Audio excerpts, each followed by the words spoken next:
अस्सलाम वालेकुम एवरीवन। कैसे हो आप सब? I hope all of you are doing good. ये लेक्चर नंबर 2 है सिस्टमैटिक्स का। इसमें हमने जो कॉमन सी टर्म्स हैं माइक्रो एंड मैक्रो टेक्सोनॉमी वो देखनी है। इवन दो ये पेपर में नहीं आई हुई, एमसीक्यूज आए हुए थे प्रीवियस पेपर्स में, तो लेकिन मैं आप लोगों को फिर भी करा रही हूँ ताकि आप लोगों के कॉन्सेप्ट्स जो हैं वो थोड़े से क्लियर हो जाएँ। कुछ टर्म्स जो हैं क्लियर करना लाजमी होती हैं। ठीक है, सबसे पहले अब हम बात करेंगे माइक्रो टेक्सोनॉमी की। माइक्रो टेक्सोनॉमी, ठीक है, और साथ में हमने देखनी है मैक्रो टेक्सोनॉमी। वर्ड से हमें पता चल रहा है माइक्रो मीन स्मॉल यानी कि स्मॉल लेवल पे, एंड मैक्रो मीन्स लार्ज यानी कि हायर लेवल पे। तो जो माइक्रो टेक्सोनॉमी है ना, ये डील करती है स्पीशीज़ की क्लासिफिकेशन से, यानी कि जब हम स्पीशीज़ लेवल पे टेक्सोनॉमी करते हैं, स्पीशीज़ लेवल पे क्लासिफिकेशन करते हैं, टेक्सोनॉमी को स्टडी करते हैं, दैट इज़ माइक्रो टेक्सोनॉमी। तो फिर हम इसे कहेंगे टेक्सोनॉमी एट स्पीशीज़ लेवल। ठीक है, यानी कि स्मॉलर लेवल पे है।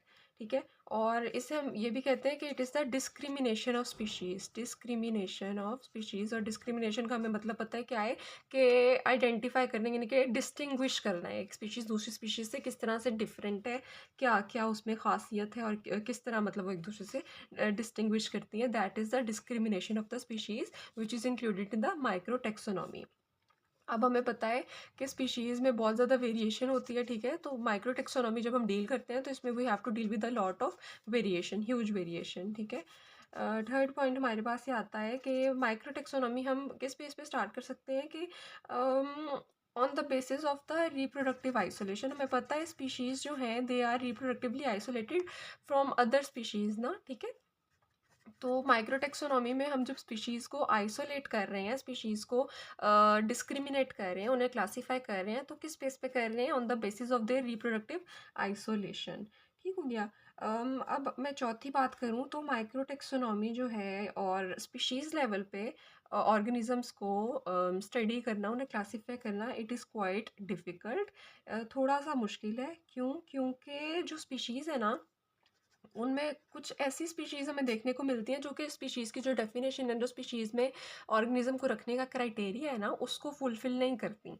ठीक है, तो कुछ ऐसी स्पीशीज़ होती हैं जो कि उस स्पीशीज़ के क्राइटेरिया को फुलफिल नहीं कर रही, तो फिर इस वजह से हमें इसमें प्रॉब्लम देखने को मिलती है। जब हम अगले कुछ लेक्चर्स में देखेंगे स्पीशीज़ कॉन्सेप्ट्स को ना, उसमें हम देखेंगे biological species concept, typological species concept, nominalistic species concept. ठीक है, तो उसमें हम देखेंगे किस तरह की प्रॉब्लम्स आती हैं स्पीशीज़ को क्लासीफाई करते हुए। उसमें देखेंगे स्पीशीज़ कुछ ऐसी स्पीशीज़ होती हैं उन्हें हम कहते हैं सिबलिंग स्पीशीज़, वो भी हम अगले लेक्चर्स में सही से देख लेंगे कि सिबलिंग स्पीशीज़ क्या होती हैं। तो मतलब स्पीशीज़ जब गलती से किसी और लाइक क्लासीफाई हो जाए, सिबलिंग स्पीशीज़ किसी और ग्रुप में चली जाए, मतलब इस तरह की काफ़ी प्रॉब्लम्स देखने को मिलती हैं, तो वो उसमें क्लासिफिकेशन में टेक्सोनॉमी में मसला बनता है। ठीक है, so it is difficult to distinguish the species, क्योंकि कुछ स्पीशीज़ ऐसी होती हैं जो कि स्पीशीज़ क्राइटेरिया को फुलफ़िल नहीं करती और अपने कंप्लीट फीचर्स जो हैं उनकी नहीं होते, तो फिर प्रॉब्लम का बाइस बन जाती है। ठीक है, नेक्स्ट हम बात करेंगे मैक्रो टेक्सोनॉमी की। अब जिस तरह माइक्रो से हमें पता चला स्मॉलर लेवल है, मैक्रो से हमें पता चलेगा कि it is the taxonomy at higher level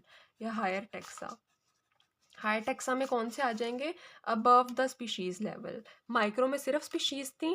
ठीक है, अब अबव द स्पीशीज़ लेवल में कौन से आते हैं? Kingdom, phylum, class, order, family, genus. ठीक है, ये कौन से आ गए? Above species level.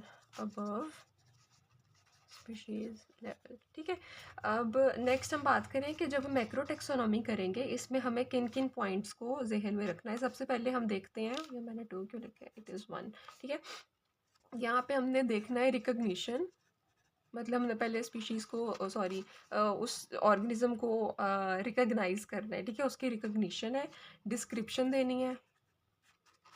मतलब मैक्रो टेक्सोनॉमी में ये वाली सारी चीज़ें जो यहाँ पे कोई 5-6 पॉइंट्स बनेंगे उन वो इन्वॉल्व होते हैं, उनसे हमें डील करना पड़ता है। रिकॉग्निशन, डिस्क्रिप्शन, फिर आते हैं प्रिंसिपल्स ऑफ क्लासिफिकेशन।